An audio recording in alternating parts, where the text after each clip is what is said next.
Parfois, une simple serviette tachée suffit à révéler ce que le silence a tenté d'ensevelir. Un parfum d'encre, un regard fuyant, un nom tue, et l'équilibre bascule. Ce soir, la vérité marche à pas feutrés dans les couloirs d'une maison, où chaque pièce retient son souffle. Avant de commencer, dis-moi en commentaire, d'où écoutes-tu cette histoire, et quelle heure est-il chez toi? Alors, allons-y. C'est un matin froid de février que Poirot reçut cette missive singulière. Il la lut sans mot dire, le front légèrement plissé, le regard fixé sur les lignes, comme si chaque mot recelait une énigme, assis en face de lui dans notre appartement, de Whitehaven Mansions. Je l'observais avec l'attention que j'avais acquise au fil des années passées à ses côtés. Il plia la lettre avec soin, puis la posa devant lui, ses doigts parfaitement alignés le long du papier. « Hastings, dit-il d'un ton bas, mais empreint de gravité, nous sommes conviés par un homme que vous ne connaissez pas, mais dont le nom me fut familier autrefois, le professeur Émile Lenormand. Un philosophe ? Demandai-je avec un soupçon de curiosité. Plus qu'un philosophe, mon ami. Un homme d'influence intellectuelle, jadis admiré dans les cercles les plus érudits de Paris comme d'Oxford. Et pourtant, voici qu'il m'écrit avec des mots de crainte. Il parle de menaces, d'un passé qui revient, d'un danger qu'il ne nomme pas.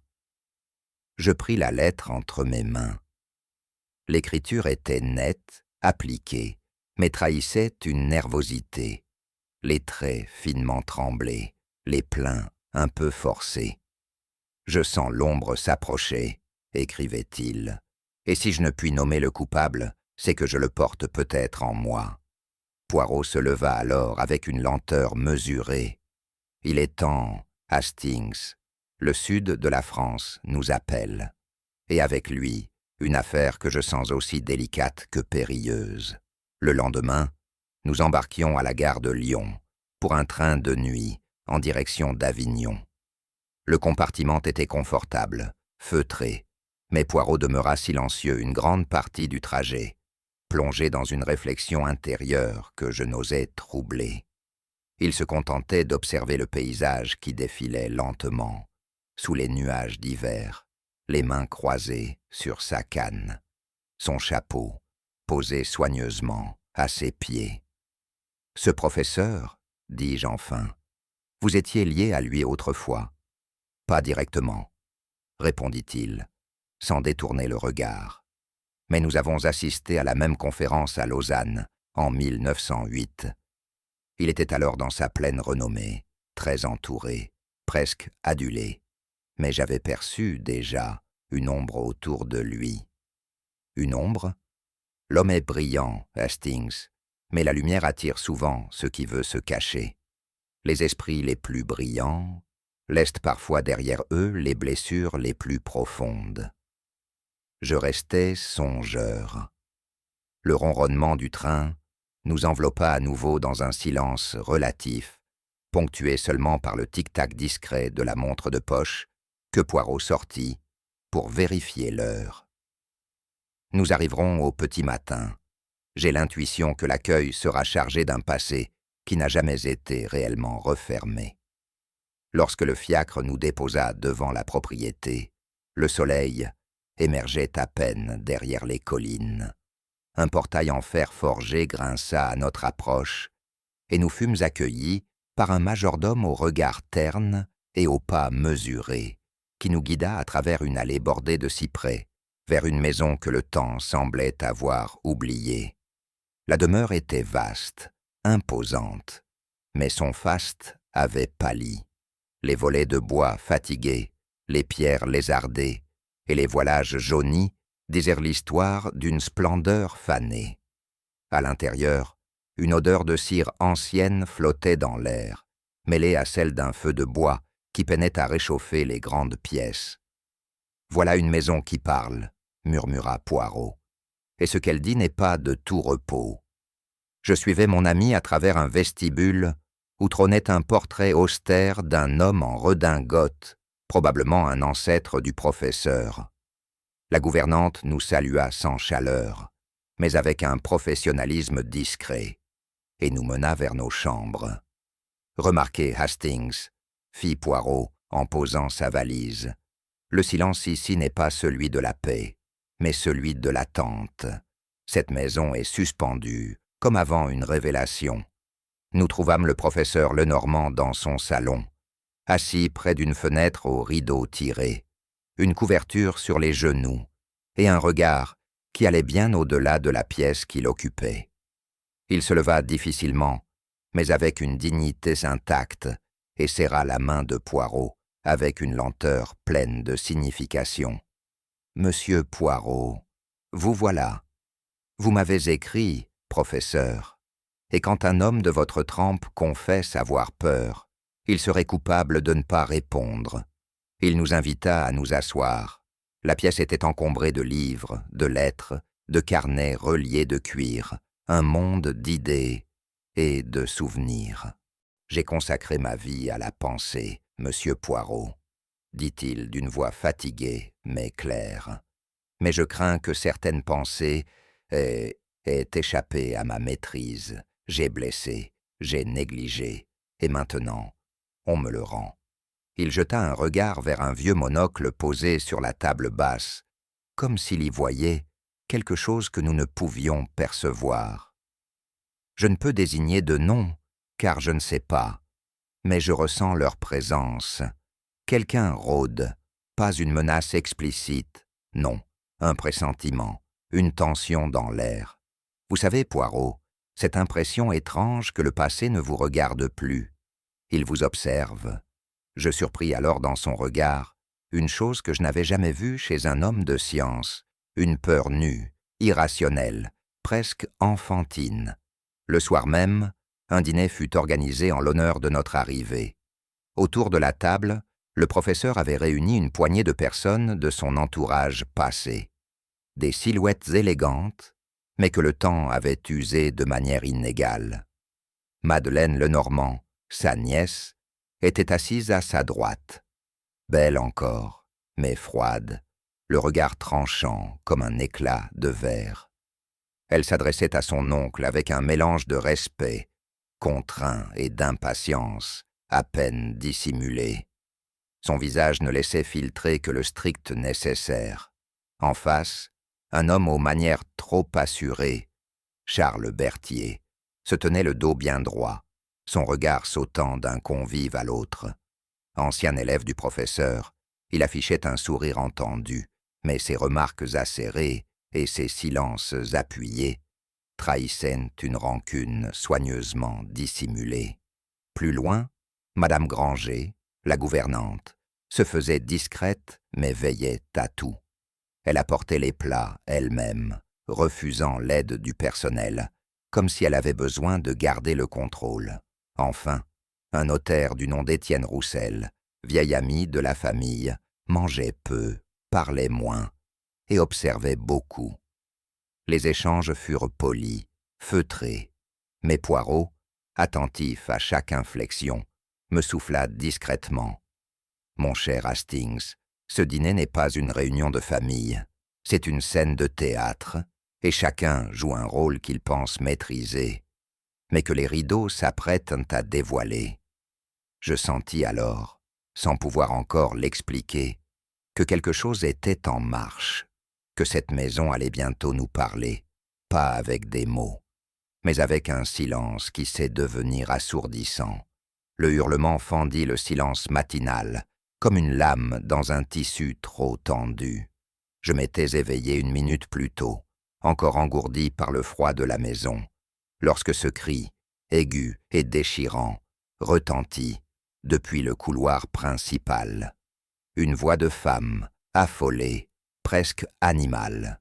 Je bondis hors du lit, j'ouvris la porte et la vis. Une domestique aux cheveux en bataille, les mains couvertes de poussière, les joues inondées de larmes, bégayant des mots incohérents.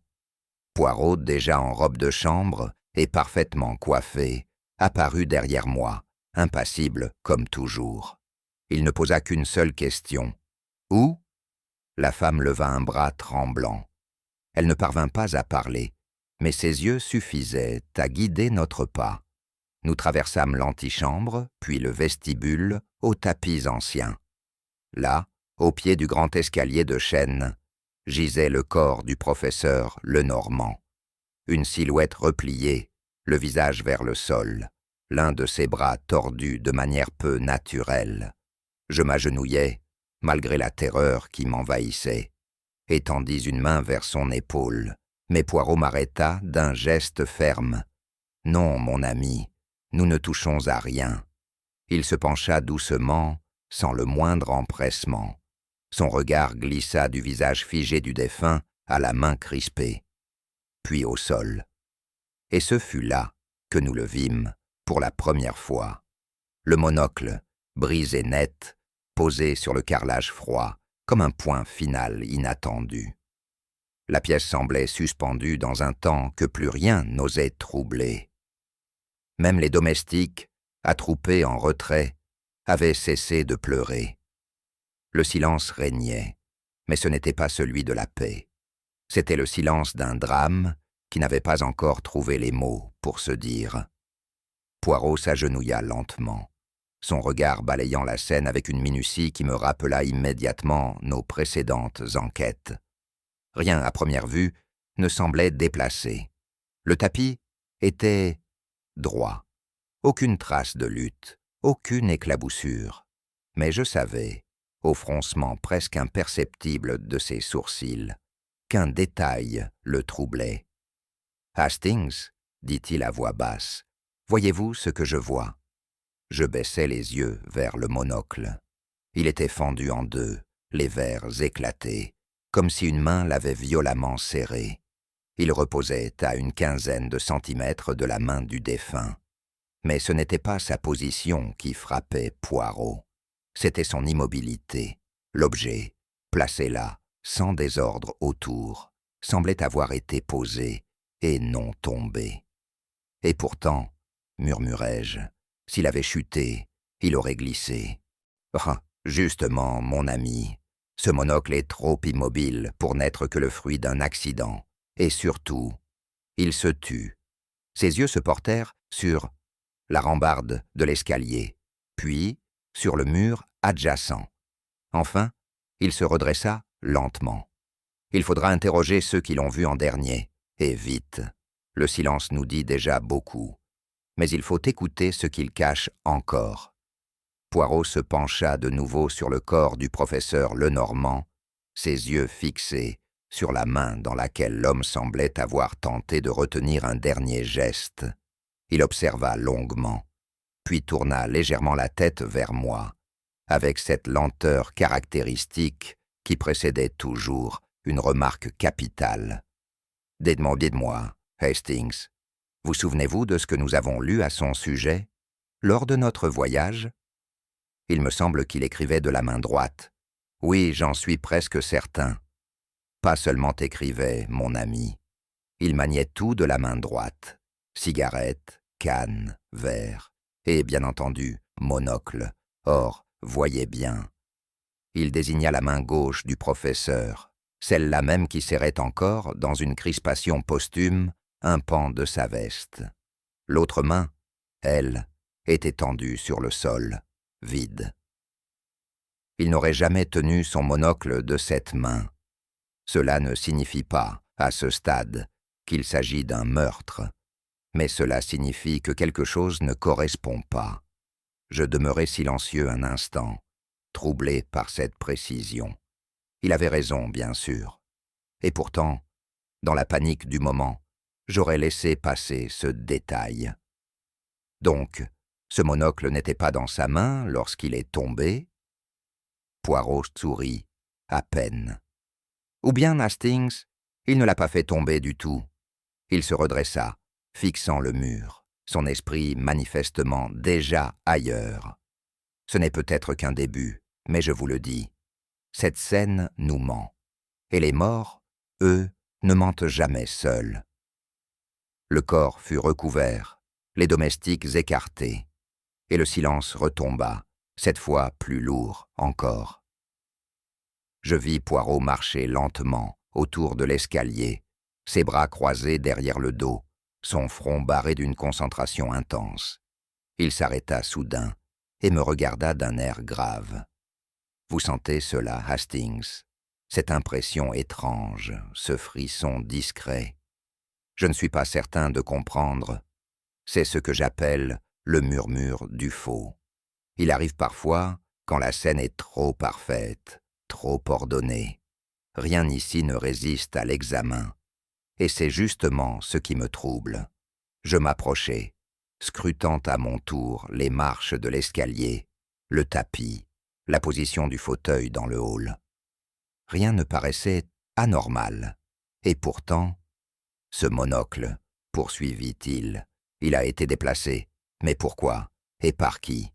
Le professeur était seul ce matin, mais peut-être pas autant qu'on le pense. Il s'interrompit. Un bruit de pas venait du couloir, un murmure, une porte qui claque doucement. Poirot hocha la tête. Les vivants, Hastings, vont maintenant commencer à parler, et ce qu'ils diront vaudra parfois moins que ce qu'ils taisent. Les heures qui suivirent furent marquées par une tension souterraine. Les portes se fermèrent un peu plus vite qu'à l'accoutumée. Les regards se détournaient dans les couloirs, et les conversations s'interrompaient dès que Poirot apparaissait. Je surpris un échange entre deux domestiques à mi-voix dans l'office. Il était si fatigué, monsieur Lenormand. Et puis, vous avez vu ses yeux, hier soir? Il savait quelque chose. Il avait ce regard. Lorsque j'entrai, le silence fut immédiat, trop immédiat. Poirot, de son côté, s'entretenait à voix basse avec la gouvernante. Elle semblait agitée, frottant nerveusement un torchon entre ses doigts. Il ne la brusqua pas, il ne le faisait jamais. Mais je savais que chaque mot qu'elle ne prononçait pas pesait davantage que ceux qu'elle laissait sortir. « Un accident, disait-elle. Il descendait parfois trop vite, surtout quand il oubliait ses médicaments. » Poirot l'interrompit doucement. « Mais il n'oubliait jamais son monocle, n'est-ce pas ?» Elle ne répondit pas. Elle détourna le regard vers la fenêtre, et moi, je compris que le professeur n'était pas tombé seul dans l'escalier. Quelqu'un, quelque part, portait en lui la chute. Avant de quitter le hall, Poirot s'immobilisa une dernière fois devant l'escalier. Son regard s'attarda sur la rampe, puis glissa jusqu'au mur d'en face. Il fit quelques pas lents, calcula l'angle, puis s'agenouilla à nouveau. « Hastings, regardez bien ici. Le monocle n'est pas seulement tombé, il est orienté. Le verre le plus intact fait face à ce pan de mur. » Je m'approchai. Un mur nu, jauni par le temps, mais sans la moindre marque. « Il regardait quelque chose, » murmura Poirot. « Peut-être une silhouette, peut-être un souvenir. » Puis il se releva avec lenteur, comme s'il avait effleuré une vérité encore trop fragile. Le professeur n'a pas simplement chuté, il a vu, et c'est cela qui l'a fait basculer. Pas une marche, pas un vertige, une révélation, et nous restâmes là, tous deux, en silence, à contempler ce mur vide, comme s'il pouvait, d'un instant à l'autre, nous murmurer un nom. Le grand salon était baigné de cette lumière trouble de fin de matinée, celle qui ne dissipe pas les ombres mais les rend plus bavardes. Sur ordre de Poirot, tous les invités furent réunis. Ils entrèrent un à un, silencieux, le visage clos. Aucun ne posa de questions. On sentait dans l'air cette tension particulière qui précède une révélation ou une chute. Poirot, installé légèrement à l'écart dans un fauteuil bas, ne parla pas immédiatement. Il se contenta de les regarder, un par un, sans insistance, mais avec une acuité presque inconfortable. Il ne les interrogeait pas encore. Il les jaugeait.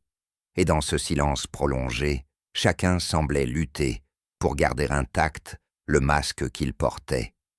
Je reconnus les mêmes figures que la veille au dîner.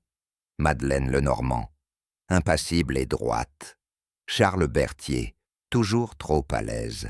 Madame Granger, les mains serrées sur ses genoux. Et enfin, Étienne Roussel, discrète au point d'en devenir presque invisible. « Messieurs, mesdames, dit enfin Poirot d'une voix douce, je ne vous retiendrai pas longtemps. Mais pour comprendre un présent, il faut parfois questionner un passé que l'on croyait muet. » Et sur ces mots, il tourna légèrement la tête vers Madeleine, la nièce du défunt. Madeleine Lenormand croisa les jambes, avec une lenteur maîtrisée, comme si chaque geste devait confirmer une posture intellectuelle. Son regard glissa sur Poirot sans hostilité, mais avec cette neutralité hautaine des personnes habituées à être écoutées plutôt qu'interrogées. « Mon oncle, dit-elle sans que sa voix ne tremble, était un homme admirablement rigoureux. Il aimait l'ordre, la précision. Il tolérait peu les errances, dans les idées comme dans les comportements. »« Et dans la famille ?» demanda Poirot avec douceur. Elle haussa à peine les épaules. La famille n'était pas une priorité pour lui. C'était un homme de pensée, pas de tendresse. Il y eut un silence. Je crus voir une ombre traverser son regard, mais elle disparut aussi vite qu'un éclair dans un miroir. « Et vous, mademoiselle, étiez-vous proche de lui ?» Elle hésita une fraction de seconde. Poirot l'avait noté, j'en étais sûr. J'étais reconnaissante. Il a payé mes études. Il m'a permis de penser librement. Mais cela n'a jamais été un lien affectif. L'admiration intellectuelle ne crée pas l'intimité, elle la remplace. Poirot se pencha légèrement. Et cette maison, ce silence, ce passé, vous pesait-il ? Pour la première fois, son regard s'assombrit légèrement. Ce qui pèse Monsieur Poirot, ce n'est pas le silence, c'est ce qu'on n'a jamais osé dire. Charles Berthier se leva de lui-même, comme pour affirmer qu'il n'avait rien à cacher. Son costume était impeccable, mais sa cravate était légèrement desserrée, signe que la nuit avait peut-être été agitée. Autant vous le dire tout de suite, Monsieur Poirot, je n'étais pas là pour pleurer. Il lança un regard circulaire, puis s'assit lentement. J'ai été son élève, oui, j'ai même cru, un temps, être son ami. Mais Émile Lenormand ne s'entourait que de miroirs. Il n'aimait chez les autres que le reflet de lui-même. Poirot incline légèrement la tête. « Vous avez gardé de l'amertume, Monsieur Berthier ?»« Non, du réalisme. L'amertume est un luxe sentimental. Ce que j'ai gardé, c'est la lucidité. Il m'a humilié en public pour une thèse que j'avais rédigée. Il l'a déclarée brillante, mais fausse, sans jamais argumenter. Ce jour-là, j'ai compris que sa rigueur cachait autre chose, la peur d'être dépassé. » Il se pencha vers Poirot, le ton plus dur. « Alors oui, j'ai écrit contre lui, j'ai critiqué ses ouvrages, il le méritait, et s'il m'a maudit, tant pis. » Poirot l'observa un instant, puis demanda calmement, « Et vous l'avez vu hier soir ?»« Oui, nous avons parlé. » Froidement. Il m'a dit que le passé ne méritait pas notre énergie. Je lui ai répondu que parfois, le passé revient, sans qu'on l'appelle. Madame Granger, toujours assise à l'écart, gardait les mains posées sur ses genoux, droites, jointes, comme une élève en classe. Elle leva les yeux seulement lorsque Poirot s'adressa à elle, et sa voix fut plus douce que je ne l'aurais imaginé. « Madame Granger, vous avez servi ici longtemps ?»« 37 ans, monsieur, depuis le départ de madame. » « Vous étiez donc plus qu'une employée. » Elle baissa les yeux, puis hocha la tête. Je connaissais ses habitudes, ses silences, ses excès aussi. « Vous étiez présente, hier soir, après le dîner ?»« Oui, monsieur. J'ai débarrassé. J'ai fermé les volets. J'ai remonté le vieux plaid sur ses genoux. Il somnolait dans le fauteuil. Poirot fronça à peine les sourcils. Il était seul. Elle sembla hésiter. Un battement de cils trop long. Une respiration un peu suspendue. « Oui, enfin, je n'ai vu personne d'autre. » Poirot la remercia d'un léger mouvement de tête. Puis il dit, presque comme une pensée lancée dans le vide, « Il y a parfois, dans la fidélité, un mensonge si profond qu'il ne s'avoue même pas à soi-même. » Elle ne répondit pas, mais je vis ses doigts se crisper légèrement sur le tissu de sa robe. Étienne Roussel, le notaire, s'avança avec lenteur. Il avait le pas feutré des hommes habitués au secret, et le regard de ceux qui savent que le silence vaut parfois plus qu'un mot. J'étais son notaire, oui, et son ami, dans une mesure qu'il tolérait, répondit-il en réponse à la première question de Poirot. Il a modifié son testament récemment, n'est-ce pas? Il y a 3 semaines, une nouvelle version a été rédigée, plus simple, plus équitable, je dirais. Mais ce document, Roussel s'humecta les lèvres. Il a disparu. Je l'avais envoyé par courrier sécurisé. Il m'a appelé pour me dire qu'il l'avait bien reçu. Mais je ne le retrouve plus dans son bureau. Il n'est pas avec les autres papiers. Poirot le fixa longuement, sans un mot. « Cela peut arriver, » poursuivit Roussel. « Les gens âgés déplacent des choses sans s'en rendre compte. Ou bien, il ne termina pas, mais le soupçon était là, suspendu entre les murs. Ou bien, murmura Poirot, il a été déplacé par quelqu'un d'autre. Le notaire incline la tête très légèrement. Je ne fais pas d'hypothèse, monsieur Poirot. Je n'en ai jamais fait, et c'est ce qui me permet de continuer mon métier. Le salon s'était vidé peu à peu. Seul restait, dans un coin, Charles Berthier, qui fumait cigarette sur cigarette, en fixant les flammes de la cheminée, et Madame Granger qui, croyant être seule, laissa glisser une larme discrète sur sa joue. Poirot, debout à mes côtés, ne disait rien. Je sentais que 1000 pensées traversèrent son esprit, mais il refusait encore de les nommer. Il observait, toujours. Et moi, je me demandais ce qu'il voyait que je ne voyais pas. « Vous croyez que Berthier pourrait... » tentai-je. « Non, Hastings, il est trop en colère, et la colère n'est jamais aussi silencieuse que ce meurtre. » Je me tournai vers Madame Granger. Elle s'était levée, effaçant rapidement toute trace de son trouble, et regagnait la cuisine d'un pas lent. « Vous l'avez vu, Hastings ?» Cette larme n'était pas une réaction, c'était une mémoire. Puis il ajouta, plus bas, « Et Roussel, il dit ne faire aucune hypothèse, mais il n'en pense pas moins. » Il regarda longuement le fauteuil vide, où le professeur s'était assis la veille. Son regard se perdit dans les plis du coussin, comme s'il attendait qu'un mot oublié y soit encore inscrit. « Ce passé, mes amis, il est plus vivant que vous ne croyez, » murmura-t-il à mi-voix, comme pour lui-même. Et dans le silence qui suivit, je compris que quelque chose venait de se mettre en marche, lentement, implacablement. Après les entretiens du matin, Poirot me fit signe de le suivre. Il ne prononça presque rien, si ce n'est un « Venez, mon ami », qui contenait en lui toute la détermination tranquille de celui qui sait que la vérité ne s'attrape pas en courant, mais en observant.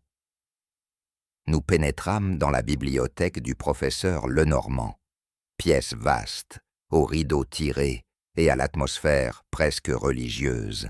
Les livres, rangés à la perfection, semblaient n'avoir pas bougé depuis des années.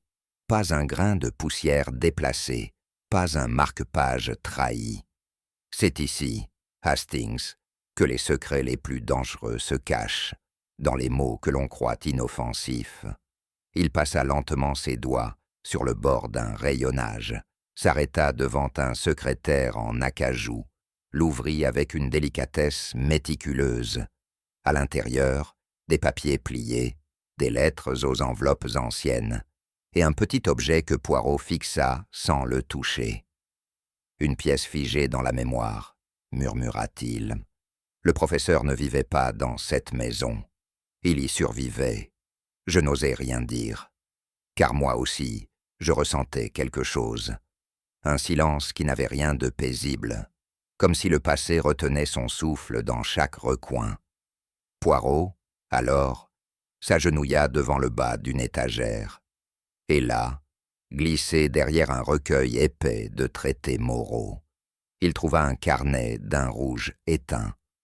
Poirot sortit délicatement le carnet de sa cachette, le tenant comme un objet sacré. Il le fit tourner entre ses doigts, examinant la lanière de cuir qui l'enveloppait, le fermoir simple et la reliure légèrement usée. Voilà, Hastings, les confessions d'un homme qui pensait que le secret peut suffire à absoudre. Voyons si c'est vrai. Il ouvrit le carnet à la première page. L'écriture du professeur y était reconnaissable, quoique plus serrée que dans sa lettre. Des phrases tracées à l'encre noire, des dates en haut de page, mais aussi, très vite, une chose curieuse. Certains mots étaient soulignés sans logique apparente, d'autres barrés, puis réécrits à côté. Une écriture non pas fluide, mais hésitante, réécrite, parfois surchargée. Ce n'est pas un journal intime classique, remarquai-je. On dirait plutôt des notes philosophiques, en effet. Mais regardez bien, il y a des lettres isolées dans la marge, des symboles répétés. Il cherchait à coder ses pensées, ou peut-être à les cacher, même à lui-même. Poirot feuilleta plusieurs pages, s'arrêtant parfois plus longuement sur certaines où l'encre semblait avoir été grattée. Il s'arrêta devant une citation latine, puis haussa un sourcil. Il savait, Hastings. Il savait que ce qu'il avait à dire ne devait pas être lu n'importe comment. Il y a ici un langage de l'ombre, et nous allons devoir l'apprendre. Je le regardais poursuivre sa lecture, avec l'étrange impression d'assister à la résurrection d'un homme par ses propres mots. Ce fut à la 17e page, je crois, que Poirot se figea un peu plus longtemps. Le texte d'apparence anodine évoquait la morale, le doute, le prix du silence. Mais sur le côté, écrit d'une main visiblement plus tremblante, une annotation isolée. Le garçon, je l'ai effacé, et pourtant, il est resté. Poirot me montra la marge du doigt. Son regard s'étant durci. Vous souvenez-vous, Hastings, de ce que Charles Berthier a dit? Une humiliation publique, une thèse critiquée, un professeur qui craignait d'être dépassé? Je hochai la tête, intrigué. Et si cette note ne parlait pas de Berthier, mais de quelqu'un d'autre, quelqu'un dont le nom n'est même plus prononcé? Il tourna la page, une autre note. Ce n'était pas son idée, c'était la mienne, mais je n'ai pas su la défendre, alors je l'ai prise. Je demeurai muet. Il parle ici d'un vol intellectuel, Hastings, d'une idée qu'il s'est appropriée, d'un élève, peut-être brillant, peut-être instable, que l'on a laissé sombrer. Et si cette trahison était la clé de ce qui s'est passé? Poirot referma doucement le carnet. Un homme qui meurt, en laissant derrière lui ses mots, n'est pas seulement un philosophe. C'est un témoin de son propre crime. Mais quelqu'un d'autre, quelque part, est peut-être prêt à se venger en silence. Nous étions plongés dans l'analyse du carnet depuis près d'1 heure quand, par maladresse, je fis tomber une lampe posée sur un guéridon. Elle bascula lentement, projetant sa lumière rasante sur la surface du bureau où reposait le carnet. Poirot se redressa aussitôt, s'approcha, plissa les yeux. « Ne bougez pas, Hastings. Regardez là, juste en bas de cette page. Voyez-vous ce que je vois?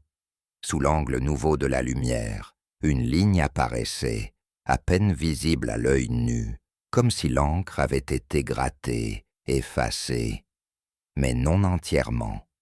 Je me penchai davantage. Des mots griffés en profondeur, mais encore lisible sous l'ombre de la lumière. La vérité tue plus sûrement que le silence. Je frissonnai. Ce n'est pas une simple maxime, murmurai-je. Non, mon ami, c'est un aveu et une peur. Il savait que la vérité, une fois révélée, pouvait ruiner bien plus qu'un nom, peut-être une vie entière. Poirot referma le carnet avec lenteur, puis regarda vers la fenêtre, songeur. Et ce qu'il craignait, c'est que cette vérité, après tant d'années de sommeil, trouve aujourd'hui une bouche prête à la prononcer, ou une main prête à la venger. Je restai silencieux. Et pour la première fois, je sentis que ce meurtre, s'il en était un, ne serait pas éclairci par les faits seuls. Il nous faudrait entrer dans la mémoire d'un homme et en ressortir avec ce qu'il n'a jamais osé dire. Poirot resta longuement pensif, le carnet toujours fermé dans ses mains. Il fit quelques pas dans la pièce, s'arrêta devant le petit secrétaire, puis reprit d'un ton presque absent. Il y avait à Hastings, sur la table du salon, un monocle fendu. Vous souvenez-vous de ce que la gouvernante a dit hier? Ce monocle, il le portait encore, parfois, bien qu'il n'en eût plus besoin. Une habitude, un geste, ou peut-être un symbole. Je hochai la tête. Et s'il ne s'agissait pas simplement d'un accessoire oublié de sa jeunesse, poursuivit-il, si ce monocle représentait autre chose, une manière de voir, ou de ne pas voir, je compris alors. Ce monocle, fendu, déposé à ses côtés, il symbolisait un regard brisé sur le monde ou sur lui-même, comme si, à la fin, il n'avait plus su distinguer le vrai du juste. C'est cela, Hastings. Ce que l'on regarde ne suffit pas. Il faut aussi savoir voir. Il se tourna vers moi, les yeux graves. Et je crois que le professeur avait commencé, enfin, à voir ce qu'il avait toujours refusé de regarder. Et c'est peut-être cela, précisément, qui l'a tué. Poirot glissa le carnet dans la poche intérieure de sa veste, avec un soin cérémonieux. Ce petit objet, Hastings, est bien plus qu'un recueil de pensées. C'est un testament moral, bien plus dangereux qu'un document notarié. Je restai sans voix. Il me sembla que quelque chose, dans l'air même de la pièce, venait de changer. Comme si l'on avait tiré un rideau entre deux mondes, celui de la pensée et celui de l'acte. À partir de maintenant, dit-il, ce que nous cherchons ne sera plus un mobile, mais un lien entre une faute ancienne et un geste récent. Je le suivis en silence vers la porte. Et tandis que nous quittions la bibliothèque, je jetai un dernier regard au fauteuil du professeur. J'eus l'étrange sensation qu'il était encore là, nous observant de son œil unique, brisé mais lucide. Il n'aura fallu que quelques heures pour que le nom de Charles Berthier s'installe avec insistance dans les couloirs et les chuchotements. Dès le milieu de l'après-midi, les regards se faisaient plus appuyés, plus lourds à son passage. Certains serviteurs baissaient les yeux, d'autres échangeaient des silences entendus. Même moi, je dois l'avouer, ne pus m'empêcher de voir dans son attitude ce mélange d'assurance bravache et de nervosité mal contenue, une teinte de culpabilité. Les murmures prenaient corps. On l'avait vu hausser le ton la veille dans la bibliothèque. Des éclats de voix, puis un claquement de porte. Berthier, le critique acerbe, aurait-il franchi le seuil de la parole à l'acte? Poirot, quant à lui, écoutait sans écouter. Il laissait venir les confidences, les soupçons, comme un pêcheur laisse filer le fil de sa ligne, sans tirer encore. « Hastings, dit-il enfin, il est fascinant de constater avec quelle rapidité une colère connue devient un mobile présumé. » Je haussai les épaules. Tout de même, il était le seul à avoir exprimé son hostilité aussi ouvertement. Poirot hocha la tête, pensif. Justement, il est trop visible, et dans toute affaire criminelle, Ce qui est trop visible mérite qu'on détourne d'abord le regard. Ce fut vers la fin de l'après-midi que la découverte du mouchoir changea brusquement l'atmosphère. Madame Granger, revenue au bureau du professeur pour y classer quelques papiers, avait remarqué un objet tombé derrière le fauteuil, un mouchoir, blanc, brodé d'initiales. Poirot le prit entre ses doigts gantés et l'observa longuement. Les lettres CB étaient clairement visibles dans un coin, finement cousues. Mais plus troublante encore, une tache d'encre profonde s'étendait en son centre. « Voilà un objet que l'on ne laisse pas traîner par hasard », murmura Poirot. Le mouchoir fut porté au salon, exposé devant les convives rassemblés. Charles Berthier s'approcha, reconnut l'objet sans détour. « C'est le mien. Je ne le nierai pas. Mais je ne vois pas ce qu'il fait là. »« Vous y êtes entré hier soir ?» demanda Poirot. « Non, enfin. Si, un instant. J'ai oublié mon carnet de notes et je suis revenu le chercher. » Il hésita. Il n'y avait plus personne. Je n'ai rien touché. Le silence se fit pesant. « Et cette encre ?» reprit Poirot. Berthier secoua la tête. « Je n'en sais rien. Vraiment. Ce n'est qu'un mouchoir. » Mais déjà, dans les regards échangés, il n'était plus question de mouchoir. Il était question de preuves. Ce soir-là, Poirot réunit à nouveau les convives dans le grand salon. Il était debout, mains croisées dans le dos, fixant tour à tour chacun des visages. La lumière était tamisée et l'ambiance plus tendue qu'elle ne l'avait encore été depuis notre arrivée. « Mes amis, » dit-il doucement, « nous sommes ici dans une maison endeuillée, mais aussi troublée, car un crime, je le crains, s'y est produit.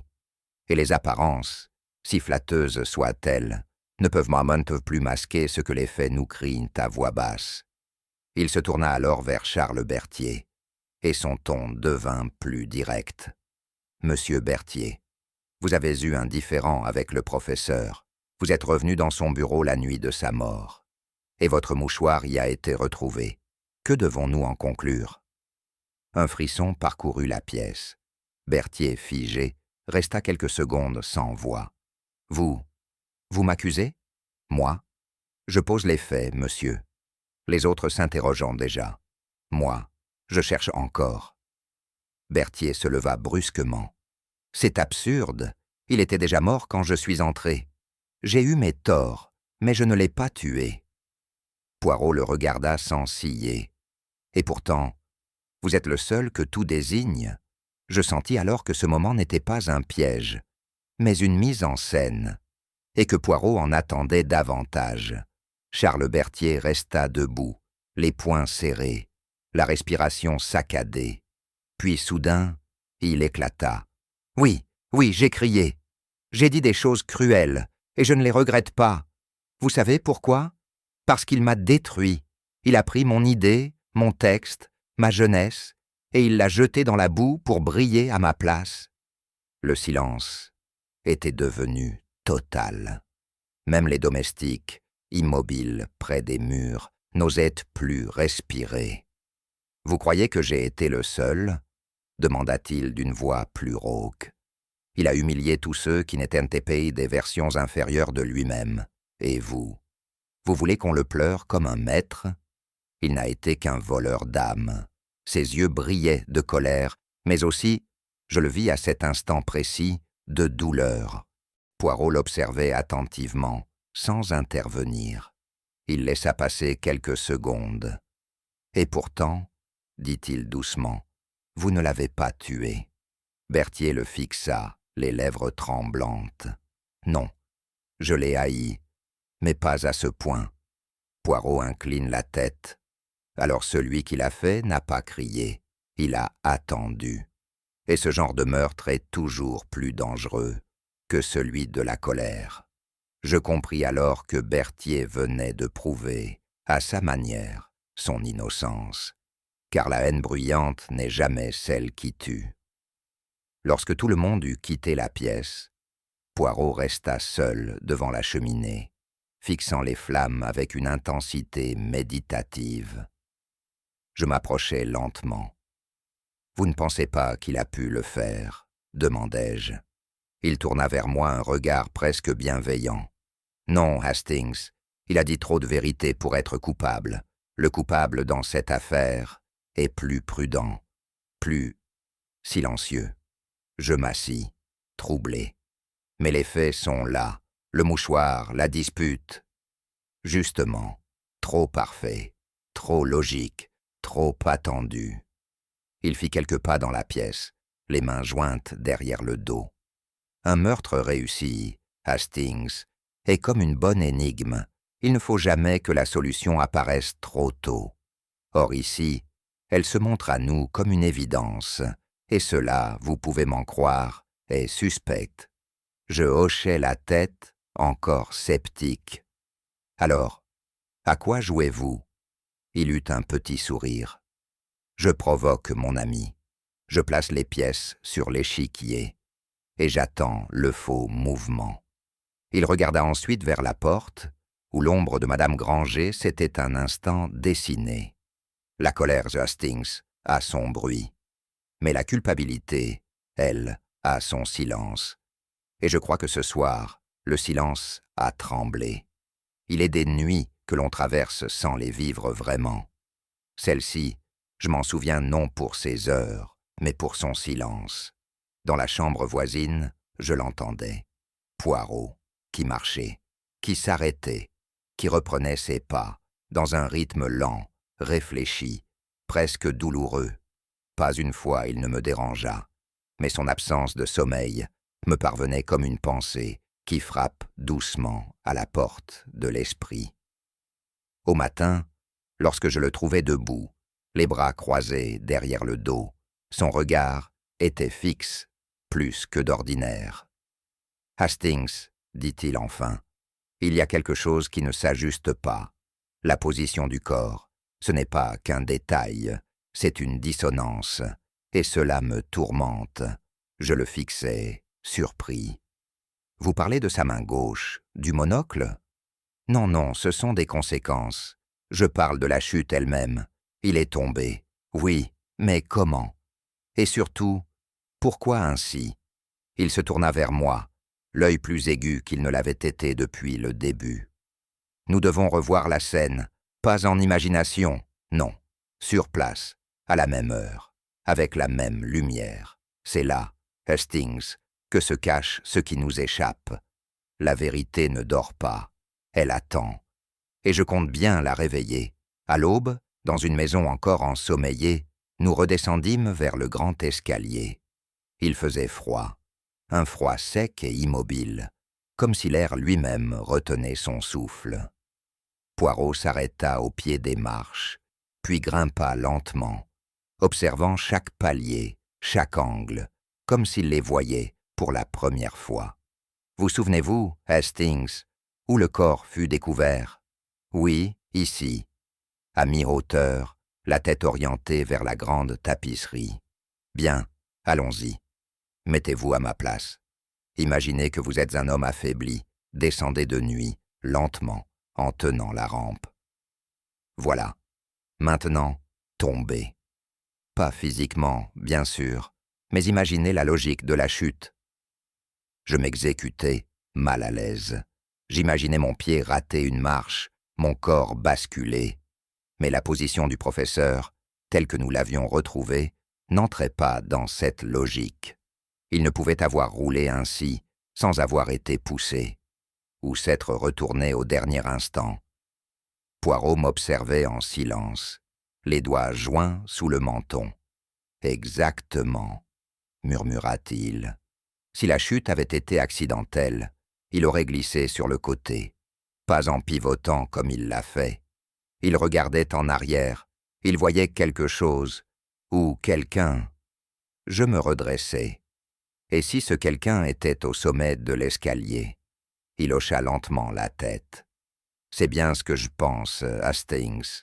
Il y a eu un dernier regard, un regard qui peut-être disait adieu ou accusation. » La lumière du matin entrait alors à travers les vitres hautes du palier.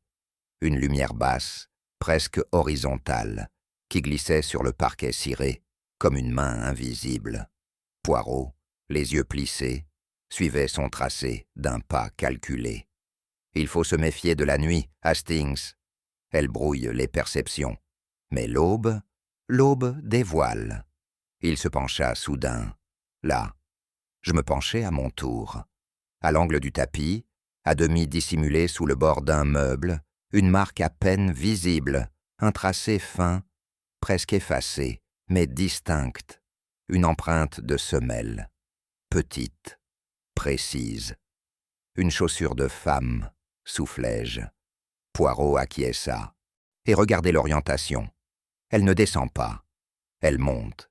Cette personne venait d'en bas, et s'est arrêtée ici, juste avant de faire demi-tour, ou de rebrousser chemin. Madeleine, proposai-je. Il a haussa les épaules. C'est possible, mais ne devançons pas. Une trace est une voix, il faut l'écouter, et non lui prêter des mots. Il observe encore un moment, pensif. Cette empreinte, c'est le moment où la vérité a laissé une trace physique. Et vous savez, mon ami, ce sont ces traces silencieuses qui hurlent le plus fort. Quelques heures plus tard, dans le petit salon attenant à la bibliothèque, Poirot fit demander Madeleine. Il avait souhaité, comme il le dit, une conversation intime, sans regard parasite. J'étais présent, mais je compris très vite que mon rôle se réduirait à celui de témoin muet. Madeleine entra sans résistance, droite comme à son habitude, mais les épaules légèrement plus basses que la veille. Elle prit place sans qu'on l'y invite, croisa les jambes et attendit. Poirot, lui, resta un instant silencieux. Il observait. Ce silence, calculé, ne visait pas à l'intimider, mais à déplacer le poids de la parole. Et ce poids, bientôt, devint trop lourd. « Vous êtes entrée dans l'escalier ce matin-là, n'est-ce pas ?» demanda-t-il doucement. Elle ne répondit pas. « Il y avait une trace, mademoiselle, une empreinte, une toute petite, suffisante. » Elle le regarda alors, droit dans les yeux. Mais au lieu d'y lire la colère ou l'effroi, j'y perçus une sorte de lassitude, comme si quelque chose en elle avait cédé depuis longtemps. Oui, je suis monté, mais je ne l'ai pas tué. Poirot incline lentement la tête. Je vous crois. Elle ferma brièvement les paupières, comme si cette simple phrase venait de fissurer un mur qu'elle tenait debout depuis trop longtemps. Et ce qui suivit fut, je le sentis, moins une confession qu'un soulagement. Elle garda le silence un instant encore, puis, comme si les mots coulaient d'une source que rien ne pouvait plus endiguer, elle parla. Sa voix était calme, sans affect apparent, mais chaque phrase résonnait comme un pas sur un plancher ancien. Il m'a appelé dans son bureau 2 jours avant sa chute. Il m'a dit qu'il avait relu certaines lettres, qu'il s'était souvenu d'une conversation, d'un matin d'hiver, longtemps après la mort de mon père. Elle s'interrompit, le regard perdu dans la tapisserie du mur. Poirot ne la pressa pas. « Mon père, dit-elle enfin, ne s'est pas éteint dans son sommeil, comme on l'a toujours prétendu.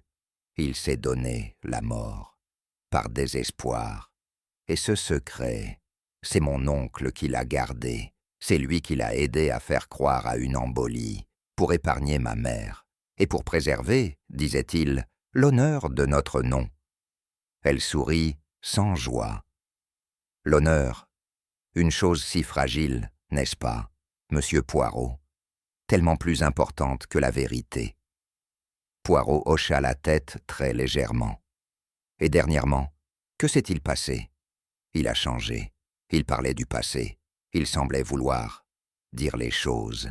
Il m'a dit qu'il allait écrire un dernier texte, qu'il ne voulait plus de secret. Elle baissa la voix. Et j'ai eu peur que tout ce que nous avions caché ressurgisse, que mon père soit jugé, même mort, qu'on dise de moi que je suis la fille d'un lâche. Poirot posa une main sur l'accoudoir du fauteuil. « Mais ce n'est pas la peur qui tue, mademoiselle. Ce sont les silences qu'elle impose. » Elle leva alors vers Poirot un regard chargé d'une émotion contenue, presque douloureuse. Ce n'était plus la femme glaciale du premier dîner, ni l'héritière distante. C'était une enfant, revenue soudain dans la pièce, portant un chagrin trop vaste pour son âge. « Je ne l'ai pas poussé, dit-elle, je le jure. Mais je savais qu'il allait tout révéler, et j'ai voulu l'en empêcher, par les mots seulement, par une supplication. » Poirot l'écoutait, immobile, les doigts croisés. J'ai gravi les marches tôt, ce matin-là. Je voulais le convaincre, lui rappeler ce que ce secret avait coûté à notre famille. Il m'a écouté longuement. Et puis, il a souri. Il a dit « Ce n'est pas le passé qui tue, Madeleine, c'est ce qu'on lui refuse. » Elle se mordit les lèvres. Je suis parti. J'ai quitté l'étage. Il était seul. « Vous êtes certaine ?» demanda Poirot sans lever la voix. Elle hésita, 1 seconde, 2, puis hocha la tête. « Je suis certaine. Mais je ne suis pas la seule à avoir su. Quelqu'un d'autre savait pour mon père, quelqu'un de plus ancien. Et cette personne ne voulait pas qu'il parle, pas pour protéger la famille, mais pour se protéger elle-même. Et vous pensez savoir qui ?» Elle détourna les yeux, puis murmura « Oui, et c'est bien cela qui me terrifie. » Poirot la remercia d'un geste simple. Et lorsqu'elle sortit, je vis son dos se courber sous le poids de ce qu'elle avait enfin dit, mais trop tard.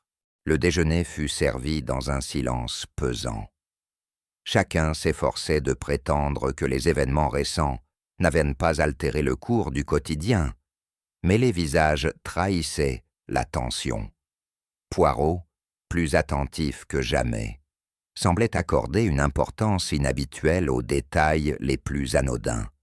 Un geste retenu, une phrase non terminée, ou une serviette négligemment pliée. Après le repas, il me fit signe de le suivre dans la salle à manger, désormais vide. Il se pencha vers l'une des serviettes de tissu que Madame Granger avait ramassées à la hâte. Il la déplia doucement, et je vis apparaître une petite tache d'encre violette, exactement semblable à celle que portait le mouchoir de Berthier. « Regardez, Hastings, ce n'est pas une coïncidence. Ce type d'encre n'est plus commun, et pourtant, nous en avons 2 traces dans 2 contextes différents. » Je fronçai les sourcils. « Mais cette serviette n'appartient pas à Berthier. »« Non, » dit Poirot en repliant le tissu. « Elle provient de l'appartement de service. Celle-ci a été utilisée par quelqu'un de l'intérieur. » Il regarda vers la porte, puis vers l'escalier qui menait aux chambres des domestiques. « Il est temps de parler à Madame Granger.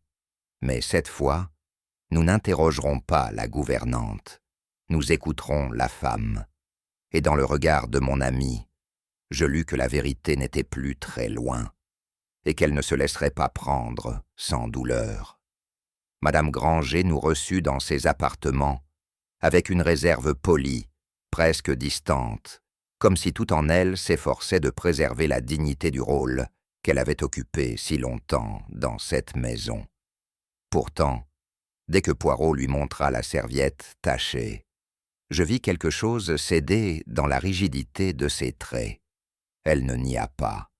Elle s'assit lentement, posant ses mains sur ses genoux, et lorsqu'elle releva les yeux, ils étaient emplis d'une fatigue ancienne. « Je savais que cela finirait par me revenir, » murmura-t-elle. Poirot ne dit rien. Il attendait, dans cette posture qu'il maîtrisait, à la perfection, mi-patient, mi-implacable. Et alors, elle parla, non pas en phrases construites, mais en confidences entrecoupées de silence. « Il y a des vérités que l'on enterre, monsieur Poirot. Pas pour mentir, mais pour survivre. » Elle marqua une pause. « J'ai connu ce garçon, l'élève. Il venait souvent ici, autrefois. Il était si jeune, si brillant, mais il dérangeait. Trop d'idées, trop d'audace. Et surtout, une admiration naïve pour le professeur, une admiration qui n'a pas été rendue. Elle serra les mains un peu plus fort. Le professeur a pris ses travaux. Il les a reformulés, polissés et signés.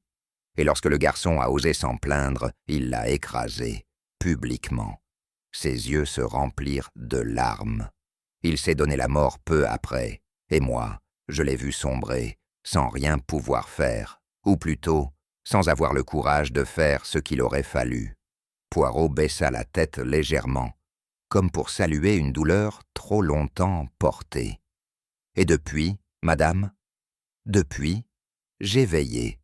J'ai porté le silence comme on porte une croix, jusqu'à ce qu'il dise qu'il allait tout raconter. Il avait changé, poursuivit-elle. Dans les dernières semaines, il parlait de rendre, de rétablir ce qui avait été faussé. Il disait que l'âge n'excusait rien, et que la vérité méritait mieux que l'oubli. Elle prit une grande inspiration, comme pour étouffer un sanglot. J'ai eu peur. Peur qu'on découvre ce qu'il avait fait. Peur que le nom du jeune homme resurgisse, que son suicide devienne une affaire, que cette maison soit couverte de honte. Poirot l'écoutait avec une gravité sans détour. Il demanda simplement « Quel était son nom ?» Elle le murmura, si bas que je crus d'abord ne pas l'avoir entendu. « Clément Vaudois ». Poirot répéta doucement ce nom, comme s'il le goûtait, comme s'il rendait à ce jeune homme l'existence qu'on lui avait volée. « Et vous, madame, que saviez-vous exactement ?» Je savais qu'il avait volé ses écrits. Je savais que Clément l'avait supplié de réparer. Je savais aussi qu'il ne le ferait jamais, jusqu'à ce qu'il me le dise. Et là j'ai compris que s'il parlait, je serais coupable, moi aussi. Coupable de l'avoir laissé faire. Un long silence s'installa. Puis, Poirot demanda, très doucement, « Est-ce vous qui l'avez tué, madame ?» Elle ne répondit pas tout de suite. Non, mais je l'ai regardé tomber sans bouger. Et parfois, Monsieur Poirot, cela revient au même. Un silence épais régnait dans la pièce, où seule la pendule marquait encore le passage du temps. Poirot restait debout, immobile, comme s'il laissait à Madame Granger le soin de reprendre le fil de ses aveux. Elle détourna les yeux, comme si une partie d'elle refusait encore de se laisser aller. « Vous savez, murmura-t-elle enfin, il est facile de juger depuis l'extérieur, mais vivre dans l'ombre de quelqu'un, jour après jour, ce n'est pas seulement une habitude, c'est une vie entière. J'ai aimé le professeur Lenormand en silence, toujours, sans rien attendre. Je croisais le regard de Poirot. Il était grave, mais exempt de toute ironie. Il ne le savait pas. Elle eut un sourire doux amer. Il le savait, mais il ne voulait pas le savoir. Il avait cette manière de détourner la tête des choses qui ne lui convenaient pas, comme on détourne un tableau un peu trop sincère. Sa voix se brisa. Et pourtant, j'ai continué à le servir, à protéger son image, même quand il a trahi ce garçon, même quand il m'a trahi, moi, en me demandant de cacher ce qu'il avait fait. Elle se leva lentement, posant les doigts sur le dossier du fauteuil. Ce n'était pas prémédité, ce n'était pas un plan, ni un crime soigneusement construit. C'était la douleur, nue et immédiate, qui m'a traversé comme une lame. Poirot ne la quitta pas des yeux. « Vous l'avez aimé, et ce n'est pas cet amour qui vous a conduite au crime, mais sa négation. » Elle ferma les yeux. Une larme coula lentement sur sa joue. Il n'y a rien de plus cruel qu'un amour qui n'a jamais eu droit de citer. Je lui avais offert ce monocle il y a 20 ans, dit-elle d'une voix presque absente, à une époque où j'osais croire qu'il voyait en moi autre chose qu'une domestique instruite. Elle sourit tristement. Un cadeau modeste, bien sûr. Un objet ancien que j'avais trouvé chez un brocanteur de la rue Montorgueil. Il avait des initiales gravées, LC, mais il s'en moquait. Il disait que les objets, comme les gens, finissent par appartenir à ceux qui les aiment. Je me souvenais moi-même de ce monocle. Poirot m'en avait déjà parlé. Un cercle d'acier, patiné, au verre légèrement jauni, que le Normand ne quittait presque jamais. Et ce fut Poirot qui reprit le fil. Ce monocle, il le tenait encore dans sa main lorsque nous avons découvert le corps. Elle acquiesça. Il m'a reconnu. Pas à mon visage, que j'avais détourné. Pas à ma voix, que j'ai tue. Mais à ce geste, idiot et irrépressible, j'ai saisi le monocle sur le rebord, je l'ai pris dans ma main, comme je le faisais autrefois, lorsque je le nettoyais avec soin. Et il a compris. Il m'a regardé. Sa voix faiblit. Et dans ses yeux, il n'y avait pas de colère, juste une forme de stupeur, et quelque chose qui ressemblait à de la tendresse, trop tardive, trop silencieuse. Poirot pencha légèrement la tête. Et c'est alors que vous êtes parti. Oui, je n'avais pas encore commis l'irréparable, pas encore.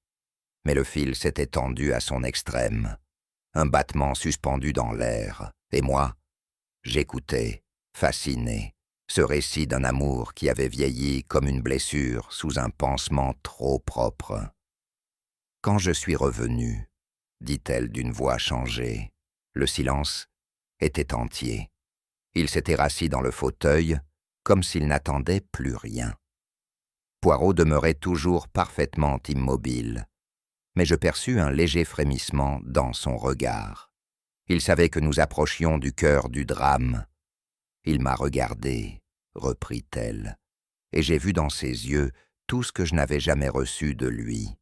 Il y avait de la reconnaissance, il y avait la peur, et il y avait la honte. Pas pour moi, pour lui-même, car il comprenait enfin ce qu'il avait fait, à Clément, à moi, à tous ceux qu'il avait blessés sans jamais s'interroger. Elle se leva lentement, comme si la mémoire du moment rendait son corps plus lourd.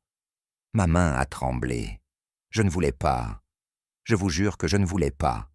Mais il a murmuré quelque chose, un mot. Je ne l'ai pas compris. Et ce mot, ce souffle, c'est cela qui m'a brisé, comme un miroir qu'on tient trop fort. Elle s'interrompit, les yeux fixes. Je l'ai poussé. Ce n'était qu'un geste, comme on ferme une porte. Un mouvement désespéré, sans violence apparente. Il a basculé, et je n'ai pas crié. Poirot parla enfin. Vous avez vu sa chute? Elle hocha la tête, lentement. Et je n'ai rien fait. J'ai refermé la porte, j'ai lavé mes mains, et j'ai attendu. Poirot se leva, marcha lentement jusqu'à la fenêtre sans rien dire. Puis, d'une voix basse, « Vous ne l'avez pas tué par haine, madame.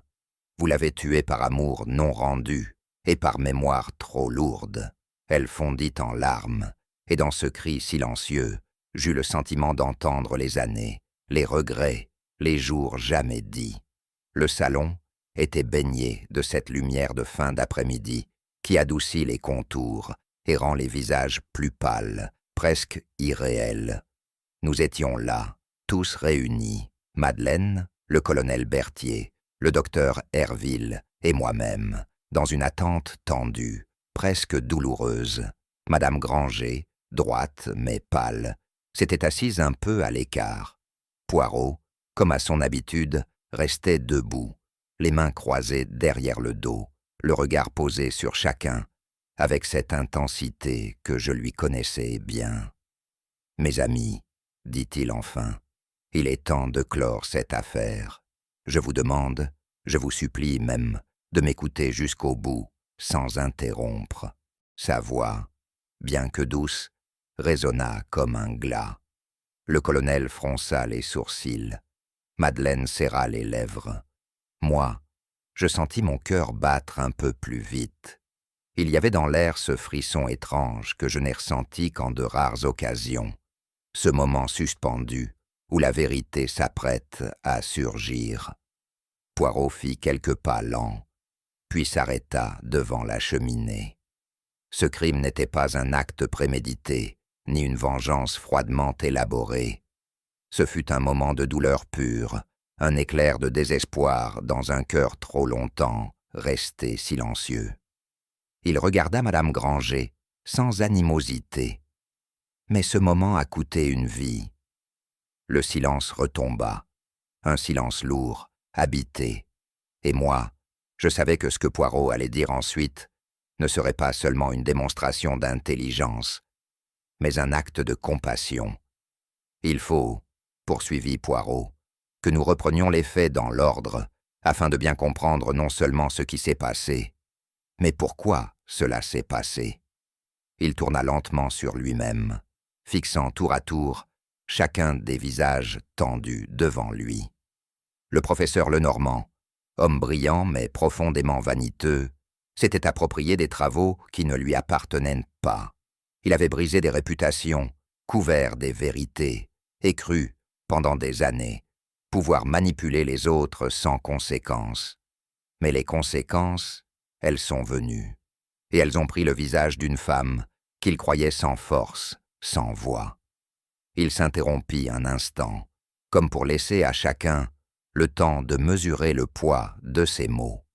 Madame Granger, dit-il ensuite, n'avait pas prémédité la mort du professeur, mais ce soir-là, en voyant dans ses yeux une reconnaissance tardive, peut-être même une forme de remords, El Arjol a été submergé par une vague d'émotions trop anciennes, trop puissantes. Ce n'était pas un meurtre de sang-froid.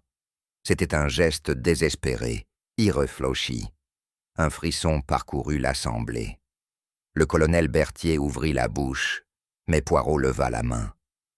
Elle a essayé de couvrir ce geste, non par lâcheté, mais pour ne pas souiller ce qu'il restait d'un passé partagé. La serviette tachée, le monocle saisi. Autant de fragments de vérité qu'elle a laissés derrière elle, non pas comme des indices, mais comme des reliques de ce qu'elle avait été pour lui.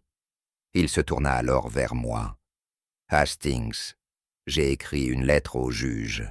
Je ne livrerai pas Madame Granger à la justice des hommes, car parfois, le passé pèse davantage que le crime lui-même. » Et dans le silence qui suivit, je vis Poirot essuyer lentement son monocle, comme s'il rendait à la vérité un éclat ancien. Je crus un instant que Poirot allait exiger qu'on prévienne la police. La logique l'exigeait, le devoir aussi, du moins celui qu'on apprend dans les livres. Mais il resta là, le regard posé sur Madame Granger, avec une expression que je n'avais vue qu'en de très rares occasions, une tristesse lucide, empreinte d'une forme de tendresse retenue. « La loi, dit-il lentement, est une chose admirable, mais elle est faite pour les hommes et non pour les cœurs. » Il sortit de sa poche intérieure une enveloppe soigneusement pliée, scellée d'un trait net de cire. J'ai pris la liberté d'écrire à monsieur le juge d'instruction. Je lui expose les faits avec la précision requise. Et j'y joins, aussi, une recommandation, non de clémence, mais de discernement. Le colonel Berthier s'indigna. « Mais enfin, Poirot, un meurtre a été commis, une vie prise. Il ne vous appartient pas de décider qui doit être puni ou non. » Poirot se tourna vers lui, avec calme.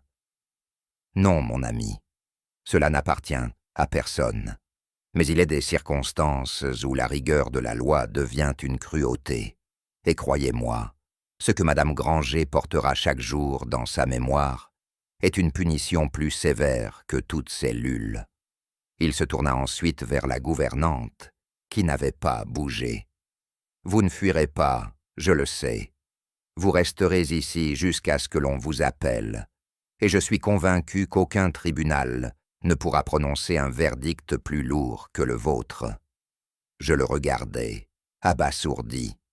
Il venait de faire ce que peu d'hommes auraient osé, opposer le cœur à la justice, et je compris alors que, pour lui, la vérité n'était jamais une arme, mais un miroir. Nous restâmes quelques instants dans un silence pesant, chacun absorbé dans ses propres pensées. Poirot, les mains croisées derrière le dos, reprit la parole. cette fois d'une voix plus douce, presque méditative. « Ce que l'on appelle le châtiment, dit-il, est parfois bien mal compris. On croit qu'il se mesure en années, en barreaux, en sentences. Mais le vrai poids du crime, il réside dans ce que l'âme conserve. » Il fixa Madame Granger. La mémoire, le souvenir du geste, l'instant où la main a tremblé, où l'on a franchi cette ligne que l'on croyait infranchissable. Elle hocha lentement la tête, sans chercher à se défendre. Et ce souvenir, reprit-il, revient. La nuit, dans les silences trop longs. Le matin, dans les gestes quotidiens. Il s'insinue dans les regards, dans les odeurs familières, dans la musique qui résonne à la radio. C'est une peine que nul juge ne peut commuer. Il se tourna alors vers moi. « Hastings, mon ami, vous qui avez toujours été l'avocat de l'ordre établi, dites-moi, qu'est-ce qui est plus cruel, une punition prévue par l'homme ou une peine infligée par le cœur ?» Je ne sus quoi répondre, car il avait raison. Ce que cette femme allait porter désormais n'avait ni durée ni délivrance, et il n'y aurait pas de grâce. Poirot s'approcha lentement de la table basse, où reposait, oublié, le monocle brisé du professeur. Il le prit du bout des doigts, avec une précaution infinie, comme s'il manipulait un artefact sacré. « Ce monocle, murmura-t-il, fut offert avec tendresse, et brisé dans un moment de stupeur. Il symbolise tout ce qui fut perdu, mal dit, mal vu. » Il tira de sa poche un mouchoir immaculé, et, d'un geste lent, presque cérémoniel, il essuya délicatement le verre fendu. Non pour le réparer, cela était impossible, mais comme on nettoie une tombe, non pour ressusciter les morts, mais pour honorer leurs souvenirs. Je restais figé, saisi par l'émotion étrange de cette scène silencieuse. Ce simple geste, dénué de toute parole, contenait plus de vérité que les plus brillantes démonstrations. Poirot reposa l'objet avec une lenteur presque solennelle. « Il ne s'agit pas, dit-il enfin, de comprendre seulement les crimes. Il faut aussi apprendre à reconnaître ce que la douleur enseigne, quand il est trop tard. » Le salon s'était vidé. Poirot et moi étions restés les derniers. Dehors, la lumière avait pâli, se fondant dans cette teinte grise si particulière, aux fins d'après-midi d'automne. Je n'avais pas envie de parler. Il y avait dans l'air une gravité douce, presque sacrée. Poirot, assis dans son fauteuil, tenait encore le mouchoir dans la main. Il regardait le feu mourir doucement dans l'âtre. Puis, sans un mot, il reprit le monocle et, une dernière fois, le caressa du tissu blanc. Un geste si lent, si délicat, qu'on aurait dit une prière. Et alors me revint cette pensée étrange.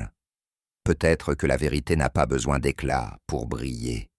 Peut-être qu'elle ne cherche même pas à être dite. Il suffit, parfois, d'un silence, d'un regard.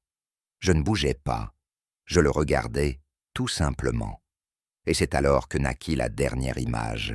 Dans le silence, j'ai regardé Poirot essuyer doucement le monocle, comme s'il redonnait à la vérité un éclat ancien. Il arrive que la vérité n'éclaire pas, mais laisse une lueur pâle sur les ruines d'un passé trop longtemps tu. Et vous, entre justice et compassion, qu'auriez-vous choisi à la place de Poirot? Si cette histoire vous a touché, likez-la, abonnez-vous et partagez-la avec celles et ceux qui aiment les mystères du cœur autant que ceux du crime. La nuit tombe doucement sur les secrets, mais certains continuent de murmurer, même dans le silence.